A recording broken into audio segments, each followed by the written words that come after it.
हर हर महादेव।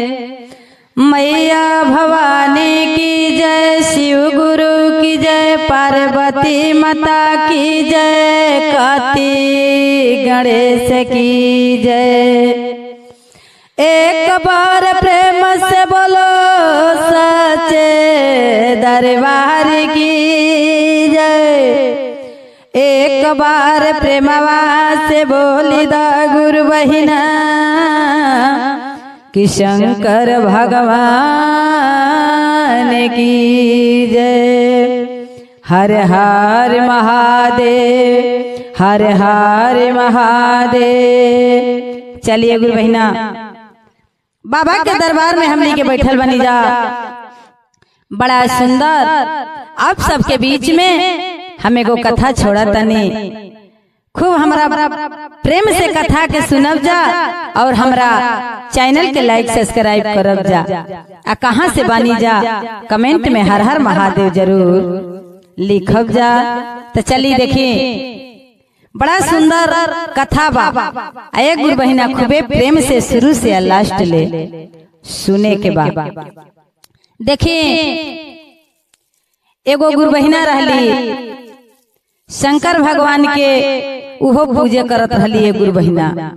लेकिन आदमी कहेला कि चोरी हत्या पाप खुले आपसे आप।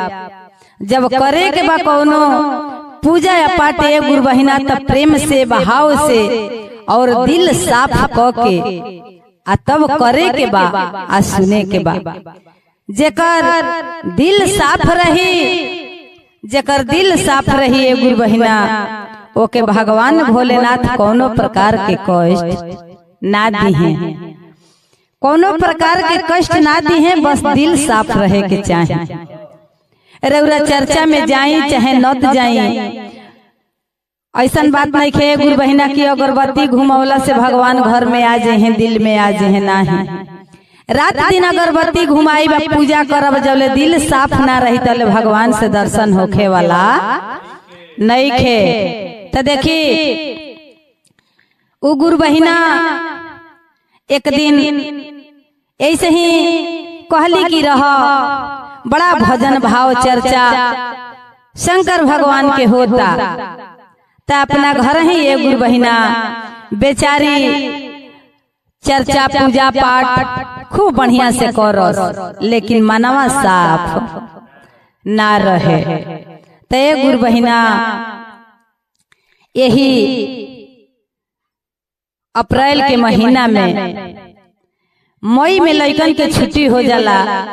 जितना पढ़े वाला छोट छोट लइका बालो, सब लइकन के ही मई के महीना में छुट्टी होला। अप्रैल के महीना में केहू अपना नानी की है जाला, केहू अपना मौसी की है जाला।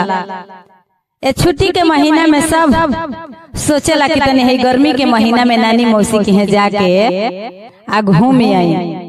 ते गुरु बहिना ओ बूढ़ी के नाती एक दिन अलन अपना नानी की है घूमे, आ नानी की है घूमे अलन। तो एक दिन नानी कहतरी के बाबू चल तनी खेत घूम आवल जा।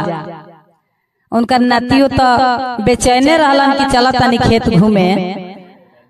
नानी के यहाँ आइल बन जातन, चल के नानी के खेत बाड़ी तनी घूमी आई जा। नानी लिया के बड़ा प्रेम से गुरु बहिना गईली। आ गईली तो देखी कि जब अपना खेते गईली, खेत तो घूम लिहली। तो एगो वही जाएगो कोई पूरा भरी खेते कांकर बोले रहली। घूम घूम अभी देखा तालो तले गुरु बहिना देखी वही जा हट के बगल में एगो शंकर भगवान के मंदिर रहे। आ मंदिर रहे तो सुख सुमार के हर गुरु बहिना लोग चर्चा करस लो। मंदिरवा में चर्चा करत रहली लो, खूब नाचता लो, गावता लो, बजावता लो। नतिया के बड़ा सुंदर लागल। कहलन कि नानी जहाँ हमनी के रहे नहीं जाता हो चर्चा होला, मम्मी हमार जाली चर्चा में, चला देखा हो जा शंकर भगवान के मंदिर में बड़ा सुंदर चर्चा होता, चलो चलल जा। नानी कहतरी के बाबू ए बेरा जाए के मन नइखे। उ नानी के त मन रहे कि रह हई काकर चुरा के आ घरे लेके आ चली आ घरे चल के आ खात रह। ए गुरु बहिना बेचारी वही जे छपिटाइल बड़ी आ सोचत तरी कि कब कोई निया जईती त ककरिया लेके हम आ तनी एगो घरे चल जईती।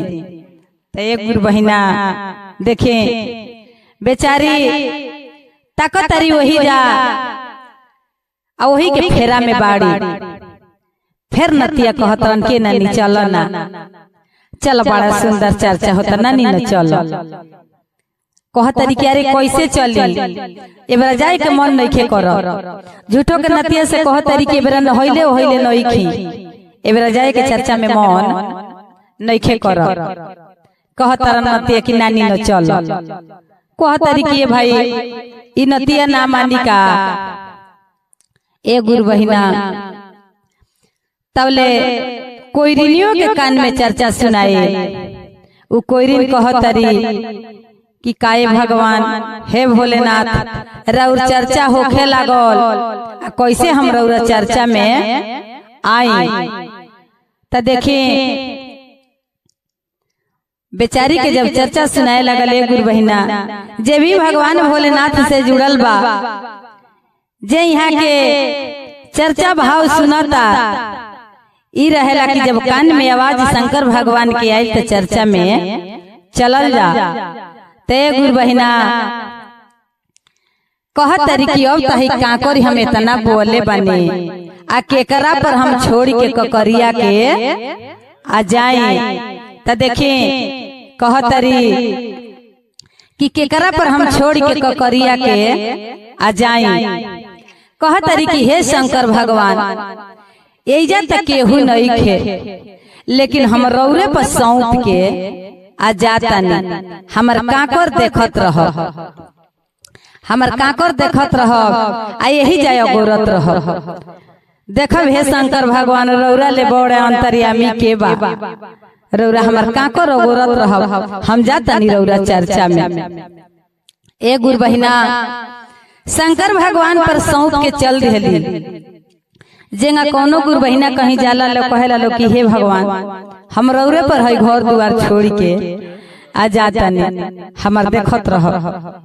त देखिए गुरु बहिना बेचारी चल दिहली। जब कोइरिन जे जाके चर्चा में बैठा तारी तबले ई जवान नानी बाड़ी नाती के ई काकर तर ताबर चुरा के आ एगो झोरा में क लिहली, आ एगो झोरा में क लिहली आ मैं नतिया देखत रहे। ते गुरु बहिना बड़े आदमी कोनो बात के छिपा ली, लेकिन लइका कोनो बात ना छिपावेला लो। लइकने से घर के भेद खुलेला, इहो ध्यान देवे के बा। नानी कहली कि चल चल नाती औ जाइल बड़ा चर्चा में गइला खाती त चल।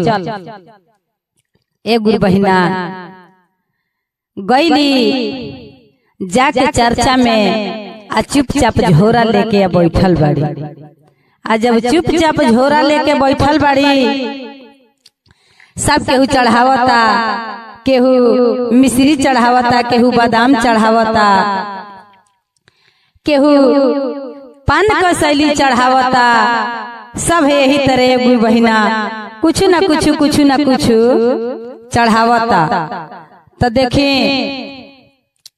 सब चढ़ावता और नतिया देखता रन कि नानी तो हमार कुछ चढ़ावते नहीं थी।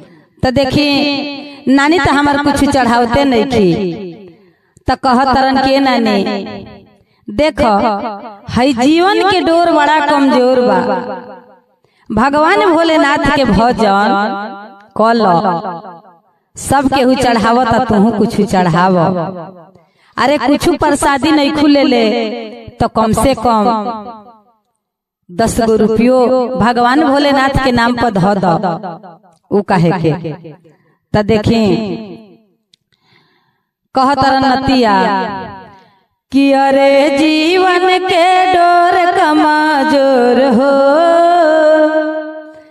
कि अरे जीवन के डोर कमजोर हो शिव के गुरु बना लो। जीवन के डोर कमजोर हो शिव के गुरु बना लो। गुरु बना लो शिव के गुरु बना लो। गुरु बना लो शिव के गुरु बना लो। जीवन के डोर कमजोर हो शिव के गुरु बना लो। जीवन के डर कमजोर हो शिव के गुरु बना लो।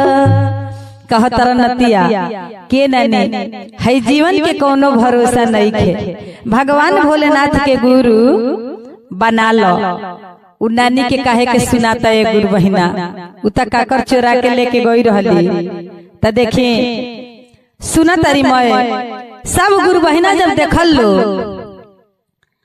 के भाई सब कुछ चढ़ावता आ नानी कुछ चढ़ावते नहीं थे तो नाती तबे से अपना नानी के उसकावत रहा। नानी कुछ चढ़ावते नहीं थी। सब गुरु बहिना लोग कहल लो कि गुरु बहिना अरे रौरो कुछ चढ़ाई भोले बाबा के दरबार में। तो देखी वही ने काकर चोरौले बड़ी ए गुरु बहिना। तब नतिया कहे के नानी जन हो करिए तुरले बड़ू काहे न शंकर भगवान पे चढ़ा दे। तो कह तरीका रे नतिया रुकू हेतना आदमी में हमारी इज्जत लेबे का। कोई लियो आके ये बैठल भी जान जाई कि हमरे को करिए चोरा के आ ले आई बड़ी। ए गुरु बहिना जब गुरु बहिना लोग कहस लो कि रौरा कुछ चढ़ाई तब नतिया अपना नानी से कहे के नानी काहे न कुछ चढ़ावत का करिया। और नतिया के खुदू बुदू ले रहे कि कब हमार नानी को करिया चढ़ा देती। तो देखे नतिया के खूब जोर से छिउकी काटतरी नानी आ कहतरी करे नतिया मान जो काहे के हेतना आदमी में हमार बेइज्जत करत रे। आज के बाद से कहीं दियायो ना आई। तब ए गुरु बहिना नतिया खिसिया के खड़ा भइल। देखी मैं शंकर भगवान के देन रहे। खिसिया के खड़ा भइल आ खड़ा होके आ मायकावा सब गुरु बहिना लोग से लेके आ नतिया खड़ा होके झूमे लागल लगावे लागल का कहे लागल कि अरे सब केहू चढ़ावेला अरे मिश्री बदामवा। अरे मिश्री बदामवा तू चढ़ावे नानी चोरावल करी। तू चढ़ावे नानी चोरावल करी। होय चोरावल करी हो चोरावल करी हो चोरावल करी। तू चढ़ावे नानी चोरावल करी। इहे नतिया नाच नाचे गुरु बहिना आगावता कि सब केहू चढ़ावता मेवा मिश्री नानी तू हो चोरौल की करियो चढ़ा दो। अब त नानी के ऊपर से नीचे एकदम मुड़ी हो गई। कहतरी कि आहिए दादा अब तो हम भगवान भोलेनाथ के चर्चों में आईनी आई नतिया हमारी इज्जत ले लिहलस। फिर नतिया कहतर कि अरे सब केहू चढ़ावेला पाना कसैलिया। अरे पाना कसैलिया तू चढ़ावे नानी चोरावल करी। तू चढ़ावे नानी चोरावल करी। है चोरावल करी हो चोरावल करी हो चोरावल करी। तू चढ़ावे नानी चोरावल करी। कहतर के नानी सब केहू देखा है पान को शैली भोले बाबा के चढ़ावता। अरे उ चुरा के काहे खातिर ले आइल बड़ू। भोले बाबा में चढ़ा देबू तब भोले बाबा खुश हो जाए। लेकिन ए गुरु बहिना भोले बाबा ऐसन है ऐसन देवता है कि भोले बाबा के चुरावल चढ़ावला के कोनो जरूरत नहीं है। ऐसे कि भोले बाबा कि कुछ नहीं खे तो एगो लोटा में जल भर के आ भांग धतुर पैसा से ना मिलेला। ए गुरु बहिना भांग धतुर तो चारू ओर अगवारी पिछुआरी मोए जामल बा, कहीं से तूर के आ एक लोटा जल में भांग धतूर डाल के आ ले जाके शंकर भगवान पर चढ़ा देवे के बा। उ मेवो मिश्री ले अधिका दया मिली वैसे गुरु बहिना, ऐसे कि भोले बाबा के उहे भोजन है उहे आहार है। तो शंकर भगवान मने मने सोचस कहस कि बताव है चुरावल काकर लेके आई बड़ी हमरा के चढ़ावे खातिर। कबो शंकर भगवान एक गुरु बहिना माफ ना करी है। ऐसे कि सच्चा दिल से सच्चा मन से जे भी भगवान के भक्त बा हमरा कुछ नहीं थे। आदमी कहेला कि दान 500 दान, 1000 दान, 1 करोड़ दान, 5000 दान, उतना दान दान ना है गुरु बहिना।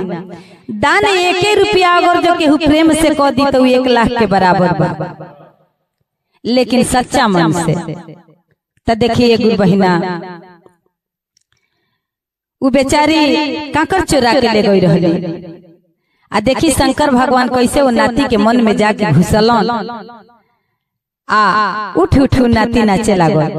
फिर नाती का कहता कि अरे सब केहू चढ़ावे लड्डुआ से पेड़ा, अरे लड्डुआ से पेड़वा तो चढ़ावे नानी चोरावल करी, तू चढ़ावे नानी चोरावल करी, हो चोरावल करी, हो चोरावल करी, हो चोरावल करी, तू चढ़ावे नानी चढ़ावल करी, तू चढ़ावे नानी चढ़ावल करी। ए गुरु बहिना देखें सब केहू सब गुरु बहिना लोग ताके लागल लोग कहतरी नानी के रे नतिया मान जो अबो सो मान जो, काहे के हमारी इज्जत के पाही लगावत रे, बैठ मायकवा लेके बैठ। सब गुरु बहिना लोग कहता लो कि गुरु बहिना आखिर में का बात बा कि राउर नतिया तबे से कहता कि नानी चोरावल को करी, चोरावल को करी, रौरा काकर चोरा के ले आइल बनी का। कहतरी कि ना जी हम कुछ नहीं खिले आए, लेकिन ए गुरु बहिना उ तो भगवान भोलेनाथ सब देखता ने कहतरन उन्नतिया के रे जौन ले आइल बड़ू तौन चढ़ा दो, काई जाला जाता रू जौन चोरा के ले आइल बड़ू तौन चढ़ा दो। और का कहतरन नतिया कि अरे सब केहू चढ़ावेला, अरे जलवा से गंगा जल, अरे जलवा से गंगा जल तू चढ़ावे नानी चोरावल करी, तू चढ़ावे नानी चढ़ावल करी। कहतरी नानी के नाती लो जौन तू जौन पर लागल बड़ा तौने हम अब कह देतनी, ले जाके शंकर भगवान पर आ चढ़ा दिहली मय काकर। तब नतिया कहतरन कि सब देखत रे नानी महादेव दानी, सब देखत रे नानी महादेव दानी, हाय महादेव दानी, हो महादेव दानी, हो महादेव दानी, सब देखत रे नानी महादेव दानी। कहलन नतिया कि सब महादेव देखतारन जवन तू चोरा के ले आइल बड़ू। और का कहतरन नतिया कि अरे अपने तो चोरी कैलू हमरो के बतवल, अरे हमारो के नसलू ए नानी, सब देखत रे महादेव ए नानी, सब देखत रे महादेव ए नानी। कहतरन कि अपने तो चोरी कैलू हमरो के बतौलू आ देखवलू तो पपवा हमरो पपरी। सब महादेव भोले बाबा देखतनी ऐसे कि जौन तू चोरौले बड़ू तौनी मैं जानतनी। ए गुरु बहिना बेचारी जाके आ भोले बाबा पर सिर पटक के आ कहतरी कैसे कि अरे आजू के गलती सही माफ करी शिवा गुरु, माफ करी शिवा गुरु, फेर नाही होई है ऐसन गलतिया, फेर नाही होई है ना ऐसन गलतिया, फेर नाही। अरे फेर नाही हो, फेर नाही हो, फेर नाही ऐसन होई है गलतिया, फेर नाही। काली की हे गुरुजी आज के गलती सही हमार माफ करी, आज के बाद से ऐसा गलती कबो ना होई। शंकर भगवान देखें यहाँ की महिमा बहुत अपरंपार है गुरु बहिना। उन्नतिया माइक लेके बैठ गए, सब गुरु बहिना लोग कहे लगल लोग कि गुरु बहिना बड़ा रौरा घोर पाप कइले बनी हे चर्चा में आके। देखें बाबा ऐसन है, बाबा के दरबार ऐसन है कि केहू भांग ले आवेला, केहू धतूर ले आवेला, केहू पंचमेवा ले आवेला, केहू मिश्री ले आवेला, केहू बादाम ले आवेला, और केहू अगरबत्ती आ माचिस लेके आवेला। केहू केहू हो न रहला ए गुरु बहिना तब भांगे धतूर एगो झिल्ली में को के लेके आवेला आ लेके भोले बाबा पर चढ़ावेला। कुछ नहीं खेता, घर में पैसा नहीं खे, घर में अगरबत्ती माचिस नहीं खे, ते गुरु बहिना गावे गावे गली गली दुआरे दुआरे भांग धतूर जामल बा। कम से कम भांग या धतूर लेके अब भोले बाबा पर ले जाके चढ़ा देवे के बा, भोले बाबा वही पर खुश हो जाए। लेकिन चोरावला धन पना एक गुरु बहिना, अगर जो चोरी पाप से आदमी बचा रही तो दुनिया में ओकरा के कोनो चीज के कमी ना होई आ कोनो प्रकार के कष्ट ना होई। तो हम यह कहबे गुरु बहिना कि बाबा के दरबार में हमनी के भजन भाव करे के बा, भोला जी के ज्ञान लेवे के बा, तो सच्चा मन से, सच्चा मन करके अब भोले बाबा में नेह लगावे के बा। सब भोले बाबा नैया पार कर दिहन हे गुरु बहिना ऐसे कि जे भी गुरु बहिना बाबा के दरबार में जाला अपना सुहागी के भीख मांगेला, अपना एगो बालक के भीख मांगेला कि हे भोला जी जौन भी गलती भइल होई हमके माफ करब और हमरा सुहाग पर दया करब, बेटा पर दया करब हे भोला जी। तो देखी अगर जो हमार कथा अच्छा लगे तो खूब प्रेम से सुने के बा, और हमरा ये अनीता के सोहर के लाइक सब्सक्राइब करे के बा, और हर हर महादेव जरूर लिखे के बा।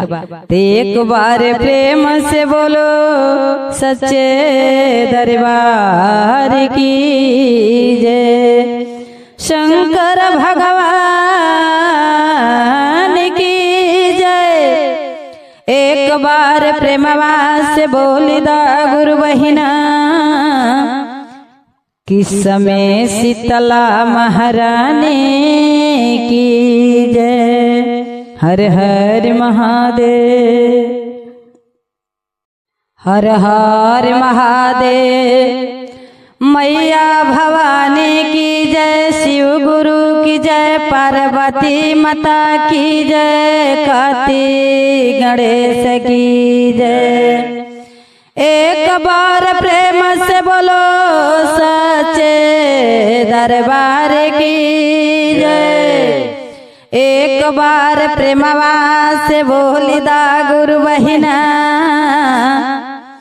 कि शंकर भगवान की जय।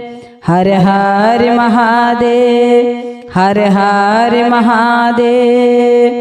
चलिए गुरु बहिना बाबा के दरबार में बहुत हमें को दर्द भरी कथा आप सबके बीच में छोड़ा तनी।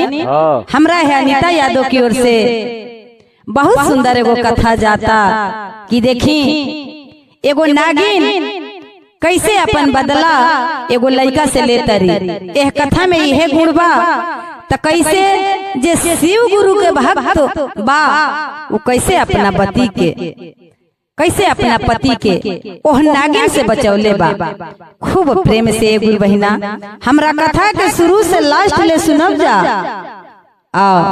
बहुत दर्द भरी कथा बा, इतना सुंदर कथा बा कि शुरू से लास्ट ले सुनब जा। हमरा चैनल के लाइक सब्सक्राइब कर देम जा।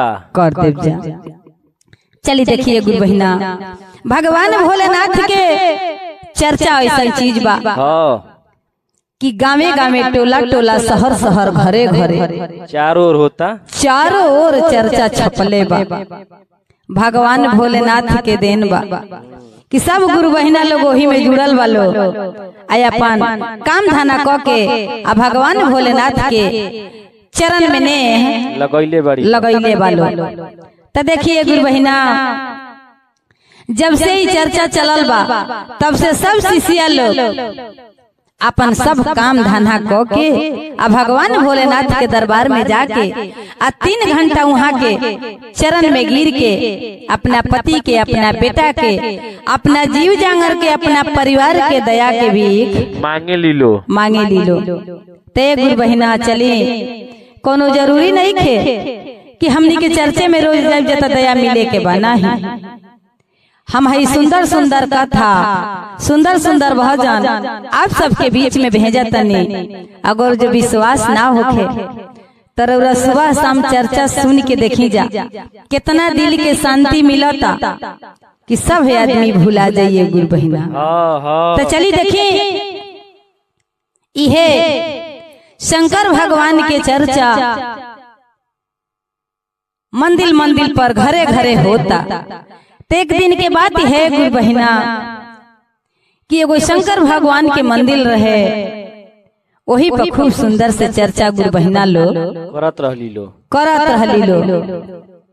पूरा गान बजान होता, चर्चा करत लो, भगवान भोलेनाथ के चरण में नेह लगौले वालो।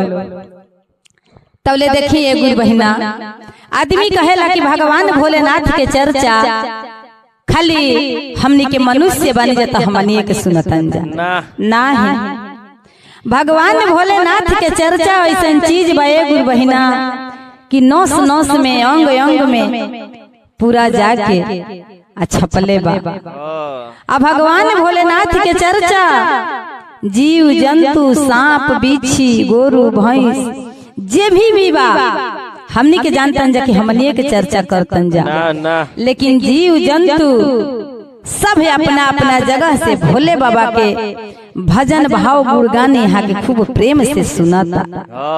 तो देखिए गुरु बहिना वो मंदिर में चर्चा होता।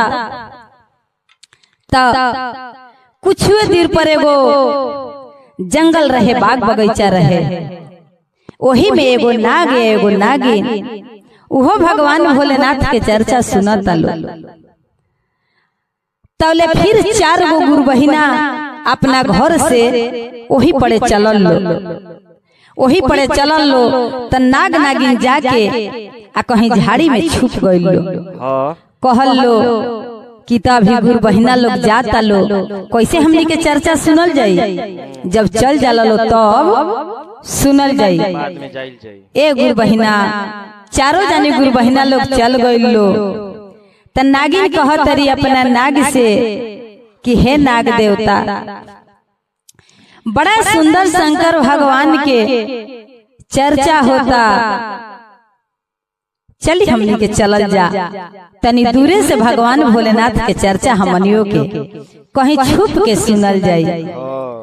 नाग देवता कहलन कि जाना तारू नागिन, जितना हमनी के मनुष्य से डेरानी जा कि हमनी के वो लोग काल बा, हमनी के देखी लो तब मार दिलो, उतने वो लोग हमनी से डेरा लो कि नाग नागिन देखी लो तो हमनी के काट दिलो।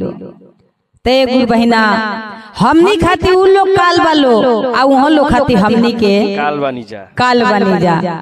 तो देखी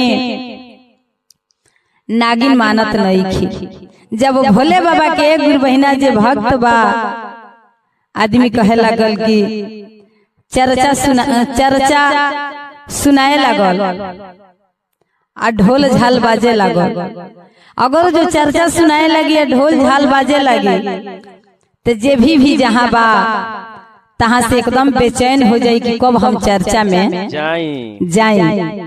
तो देखिए गुरु बहिना नागिन कहतरी कि हे नाग देवता हमर जीव मानत नइखे, चली चर्चा में चली। कहलन कि देखा जीक मत कर, हमनी के केहू देखी तो मार दी, बात मानो यही से दूरे से सुनाता।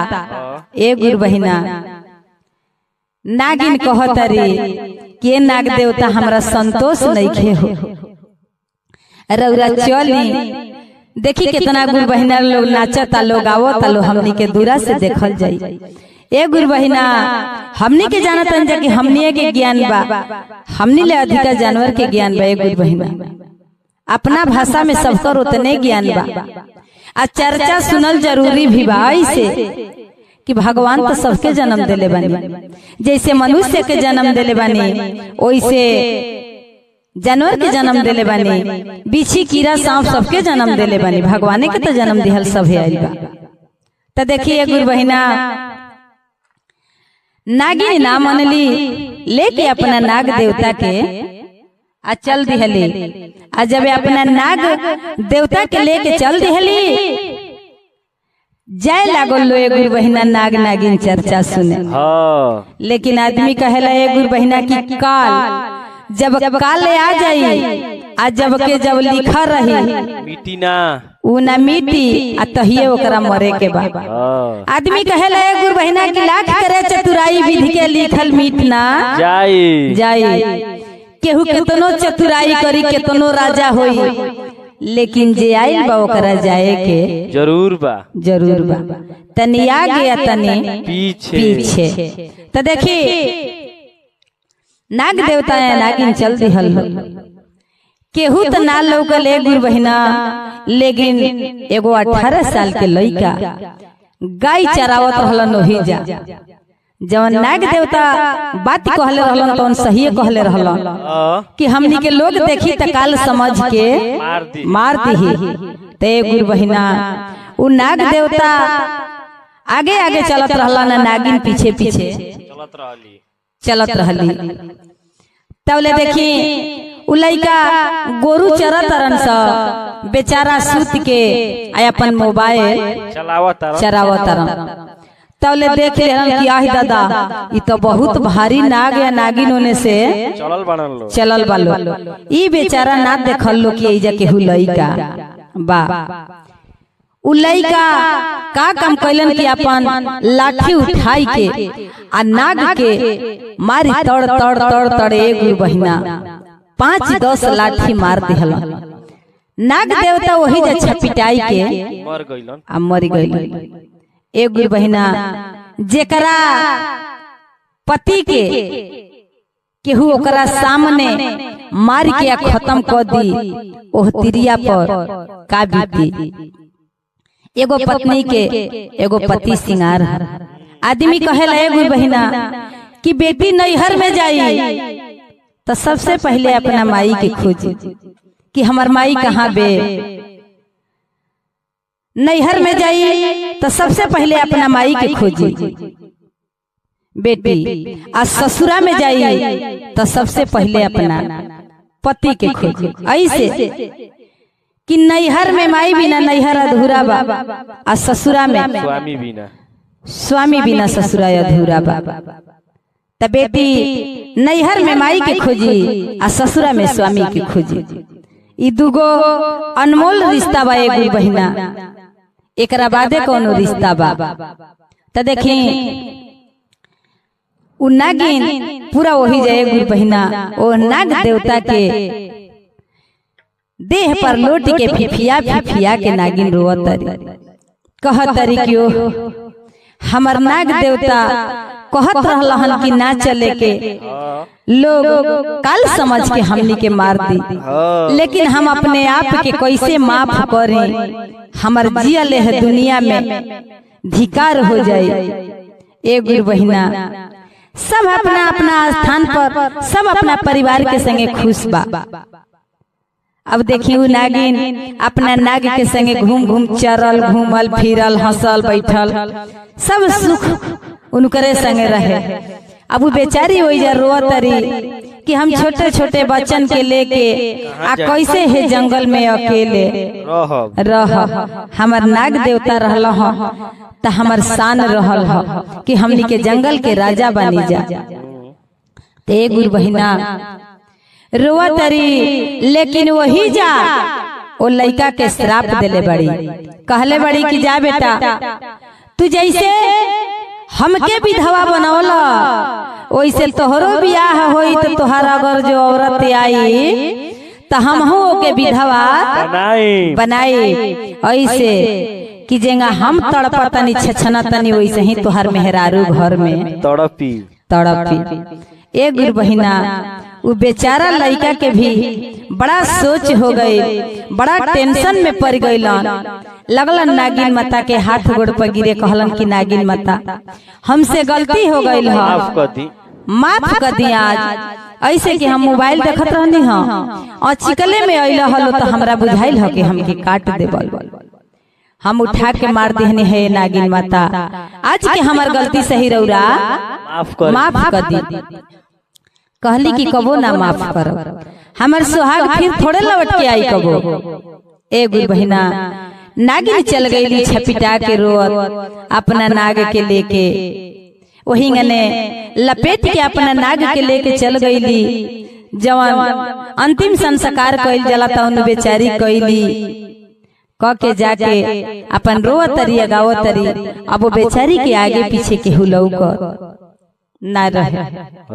ए गुरु बहिना उ लइका गइलन अपना घरे, ना खाना खास ना पानी पियस, बड़ा टेंशन में रहलन। ई नहीं कि नागिन हमके डसी है, ई टेंशन रहे क्यों हम एगो जोड़ा भी छुड़ा दिहनी, एगो नागिन के हम पति छीन लिहनी। बड़ा सोच में उहो रहलन ए गुरु बहिना, लेकिन कहलन कि चला जाए दो। नागिन कहले बड़ी कि तोहरा मेहरारू के हम विधवा बनाई तो न हम बियाह करब आ न हमरा मेहरारू के नागिन विधवा बनाई है। ए गुरु बहिना केहू तिल कहरु आवे तो कह देस कि हम बियाह ना करब। माइयो बाप अगर जो बियाह शादी कहे करे के बेटा बियाह शादी कल तो कहस कि ना हम बियाह शादी ना करब। लेकिन ए गुरु बहिना अब के जमाना बा कि बेटा बेटी अपने से कह देता कि हम हो जा बियाह ना करब, लइका सांवर बा त लइकी सांवर बे त लइका हैसन बा तो हमके वैसन लइका ना चाही, तो हमके वैसन लइकी ना चाही। डायरेक्ट लइका लइकी अपना माई बाप से बात करता। लेकिन पहले के जमाना रहल है गुरु बहिना कि बाप महतारी के बात के लोग पालन करत रहल, बेटा बेटी कदर करत रहल, बेटा बेटी माई बाप के सामने खड़ा ना होत रहल। तो देखी माई बाप कहल कि आखिर में काहे ना बियाह करब, कौनो तो बात होई बताओ।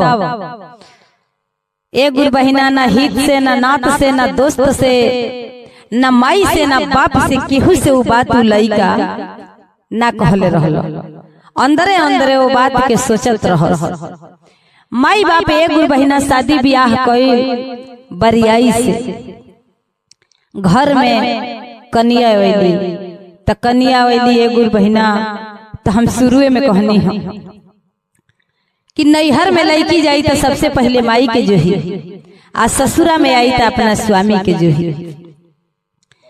1 महीना 2 महीना बीत गइल बा, लेकिन पति उनकर कहलन कि ना मेहरारू के लगे जाई, ना मेहरारू से बोलब, आ ना हमके नागिन डोसी है। माई बाप के कर्तव्य बा कि हमार बियाह शादी कर दिहल, लेकिन नागिन इहे नु कहले बड़ी कि जब तू अपना मेहरारू के जाइबा, अपना मेहरारू से बोलबा तो हम तहके डसब, त ना हम मेहरारू के जाइब, ना मेहरारू से बोलब, ना नागिन हमके डसी हैं। एक गुरु बहिना बेचारा गोरू ओरू लेके आवस, माई खाना दे देस, खा के चल जाओ। एक दिन उनकर पत्नी सोचली कि आखिर में का बात बा, हम अपना सास के गाड़ी देले बानी कि मरले बानी कि घर से निकलले बानी कि अपना पति से तरह कैले बानी, आखिर में काहे हमार पति घरे ना आवेलन, हमसे बोले लन ना कि हमार सास कुछ कहले बड़ी, देखे में हमसे ही बढ़िया लागत अरे। एगो बहिना बड़ा टेंशन में पतोही रहली। एक दिन खाना बना के आ जाके आय अपना सास के आगे खाना धरत तरी, आय अपना सास के पैर दबावत तरी, आय अपना सास से रो रो कहत तरी। कैसे कहत तरी? किया रे किया तोहके मरनी ए सासू किया अगरियावानी, अरे किया अगरियावानी हो, अकवने करनवा पति नहीं बोले हो, राम के रमा हो, कवने करनवा पति नहीं बोले हो राम। किया तोहके मरनिया सास किया गरियावानी, अरे किया गरियावानी हो, किया ना करनवा पति नहीं बोले हो, राम की रमा हो, कवने करनवा पति नहीं बोले हो राम। कहली कि सास कि हम मरले बने, कि हम गरियौले बने, कि हम का कैले बने कि हमर पति हमसे बोले लन्ना। एगो बहिना इस सासों के पता ना रहे कि हमर बेटा हमरा बहू से बोले ना। उ सास अपना पतोही से कहत रही कि नाही हमके मरल हुए बहू, अरे नाही गरियावालो, अरे नाही गरियावालो हो, नहीं हमके घरवा से निकालू हो, राम की रमा हो, नहीं हमके घरवा से निकालू हो राम। नाही हमके मरल बहुआ नहीं गरियावालो, अरे नहीं गरियावालो हो, नहीं हमके घरवा से निकालू हो, राम की रमा हो, नहीं हमके घरवा से निकालू हो राम। कहली कि बहुआ ना हमके तू मरले बड़ू, ना हमके गरियौले बड़ू, ना हमके घर से निकलले बाड़ू, कौना कारण से हमार बेटा बोले लन्ना, ये तो हमरो के जानकारी नहीं थी। लेकिन ठीक बा, हम अपना बेटा से पूछब। एगो बहिना कहली कि आज हम खाना लेके ना जाए, आज बहू तू लेके खाना द्वार पर जा, चाहे हम बोलावत तनी आगने में अपना लड़का के खाना लेके तू जा, आ तू अपना पति से पूछी हा। एगो बहिना उनकर पति आइल बड़न, खाना लेके खूब सुंदर से उनकर पत्नी गइल बड़ी, अपना पति के आगे धैले बड़ी, आ वही जगह काढ़ के बैठल बड़ी, आ अपना पति से रोत तरिया कहतरी। एगो बहिना कैसे कहतरी कि अरे किया तोहके मरनिया स्वामी किया गरियावानी, अरे किया अगरियावानी हो, किया तोहके घरवा से निकालिले हो, राम की रमा हो, कवने करनवा नहीं बोले हो, राम की रमा हो, कवने करनवा नहीं बोले हो राम। कहली के स्वामी तहके मरले बानी कि तहके गरियौले बानी, कि हम कहले बानी कि रौरा घर से निकल जाए, आखिर में कौना कारण हमसे ना बोले। एगो बहिना पति अपना दिल के बात कहस त केकरा से कहस, अपना पत्नी से कहले बड़ा, वही भाव में वो कहले बड़ा कि अरे नाही हमके मरलुए धनिया नहीं गोरिया बोलू, अरे नहीं अगोरिया बोलू हो, नहीं हमके घरवा से निकालू हो राम कि रमा हो नगिना का रनवा नहीं बोलनी हो राम कि रमा हो नागिन के का रनवा नहीं बोलनी हो राम। कहले बड़ा कि ना हमके मरले बड़ू ना हमके गरियौले बड़ू, तोहरा में कोनो गलती नहीं खे, गलती हमरा में बा। एगो नागिन हमके धमकी दे लेवे कि अगर जो तू जहिया अपना मेहरारू से बोलब जइब तहिया हम तोहके डसब आ तोहरा मेहरारू के विधवा बनाई, त देखा हम तोहार सिंदूर सलामत रखे खातिर हम तहसे ना बोलेनी आ ना जानेनी। ऐसे कि प्रेम भाव अंदर उतने बा, लेकिन यही से ना बोलेनी कि तू हमरा घर में रह, प्रेम से खा, प्रेम से पहिना आ तोहर सिंदूर सलामत रहो। लेकिन एक गुरु बहिना उनकर जौन पत्नी रहली वो शंकर भगवान के भक्ते रहली, कहली कि ई बात बा तई बात बा त सुनी उरौरा के नागिन डसे के कहले बड़ी तो हम शंकर भगवान के भक्त हैं, हम शंकर भगवान के भक्त हैं। जाई रौरा गाय के दूध लेके आई आ दूगो ढकनी लेके आई, हम ओकर व्यवस्था करतन, देखतनी कैसे नागिन आवेली या कैसे रौरा के डसेली। ए गुरु बहिना उनकर पति गइलन कुहार की हैं, दूगो ढकनी ले अइलन, गाय के दूध ले अइलन आ देखी खूब सुंदर से उनकर औरत खीर बनौली। आधा खीरिया में एक गुरु बहिना नमक डलली आ आधा खीरिया में चीनी डलली। त देखी चीनी वाली खीर जौन रहे ले जाके मेन दरवाजा पर गेट पर धोवैली। कहली अपना स्वामी से कि रौरा आई घरे आ देखा तनी कि कैसे नागिन आके आ डसेली। चीनी वाली खीर ले जाके आधा दिहली मेन गेट पर आ नमक वाली खीर अपना दुआरी पर ध दिहली जौना घर में उ रहत रहली। कहली कि स्वामी जी रौरा आई।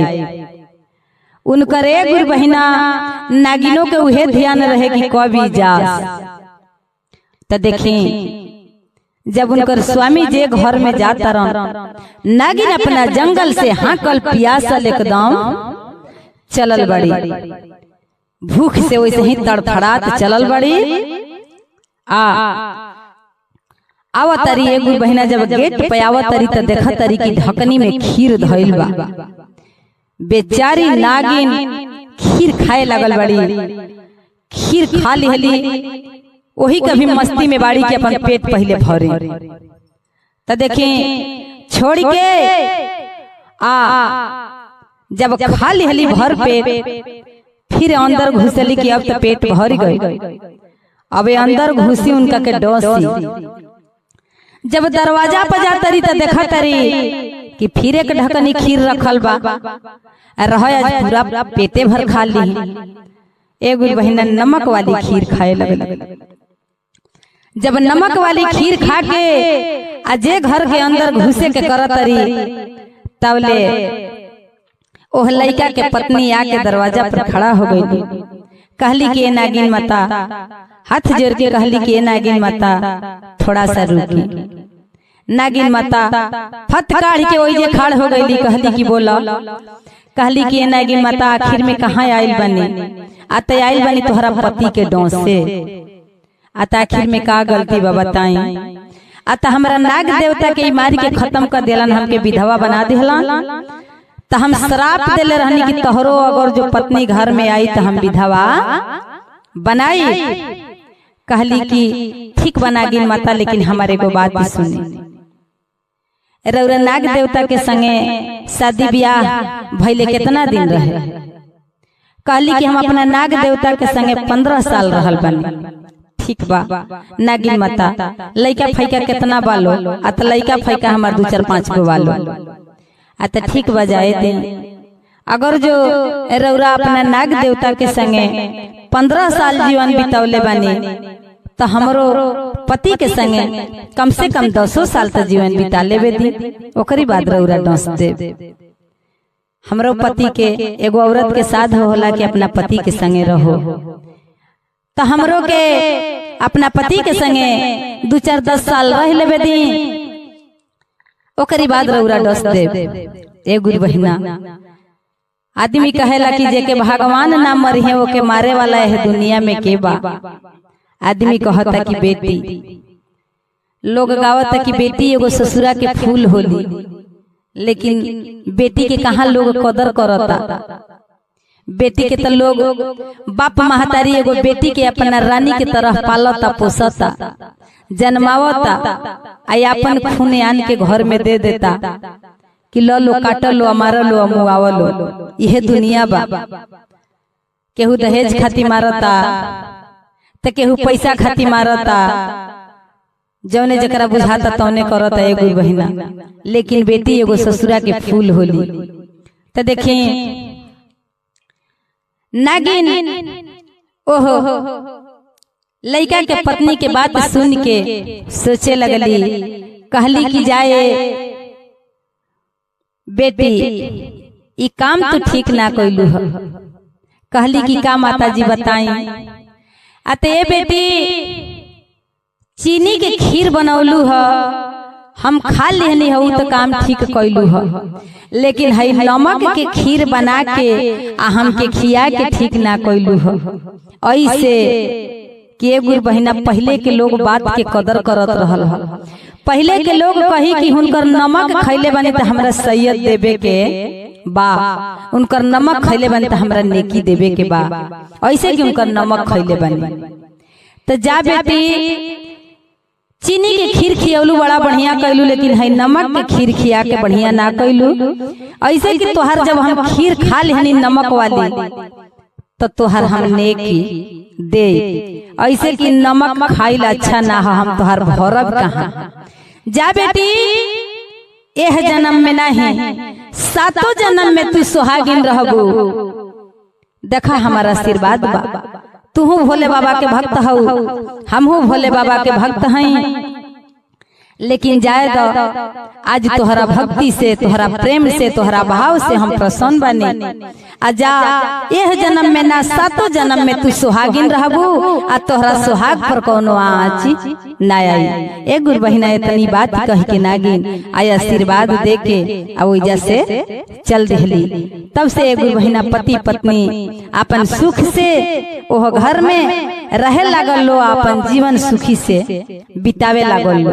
तो देखी यह कहला कि अगर जो कोनो बात के कष्ट होखे या दुख होखे तो बात के अपने अंदर ना रखे के चाहिए, एक दूसरा से जरूर कहे के चाहिए। ऐसे कि जरूर ऊपर आदमी कोनो ना कोनो समझौता दी।